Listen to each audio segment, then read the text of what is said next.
कोंढाण्यासाठी तानाजी गेला, कोंढाण्यासाठी तानाजी गेला, घोडखिंडीसाठी बाजी समोर आला आणि महाराष्ट्र वाढवण्यासाठी स्वराज्य रक्षक संभाजी झाला, स्वराज्य रक्षक संभाजी झाला. नमस्कार, माझे नाव आर्या कल्याण देशपांडे आहे आणि मी आज तुम्हा सर्वांसमोर छत्रपती संभाजी महाराजांची यशोगाथा मांडण्यासाठी उभी आहे.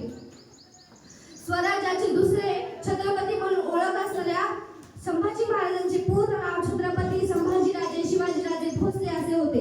त्यांचा जन्म पुरंदर किल्ल्यावर 14 मे 1657 रोजी झाला. ते छत्रपती शिवाजी महाराज आणि महाराणी सईबाई यांचे ते थोरले चिरंजीव होते. त्यांची आई सईबाई यांचे निधन ते लहान असताना झाले. पुढे त्यांचा सांभाळ त्यांची आजी सावित्री, त्यांची आजी जिजाबाई व त्यांची सावत्र आई पुतळाबाई यांनी केला. राजपुत्र असल्यामुळे त्यांना रणांगणावरील मोहिमा आणि डावपेच यांचे बाळकडू त्यांना लहानपणीपासूनच मिळाले. संभाजी हे अनेक भाषेत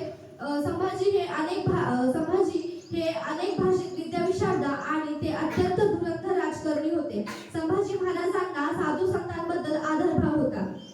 1682 मध्ये संभाजी महाराजांच्या नेतृत्वाखाली मराठ्यांनी औरंगजेबाविरुद्ध तब्बल 6 वर्ष हिमतीने लढा दिला.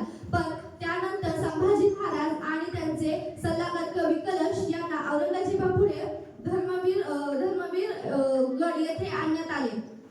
औरंगजेबाने शिवाजी महाराजांना सर्व किल्ले माझ्या स्वाधीन करा असे सांगितले. पण छत्रपती संभाजी महाराजांनी त्यांना स्पष्टपणे नकार दिला. तेव्हा औरंगजेबाने त्यांना ठार मारण्याचा आदेश दिला. परंतु संभाजी महाराजांनी धर्मनिष्ठा व स्वराज्यनिष्ठा कधी सोडली नाही. त्यानंतर अखेर 11 मार्च 1689 रोजी त्यांचा मृत्यू झाला. ते सदैव प्रजेला मदत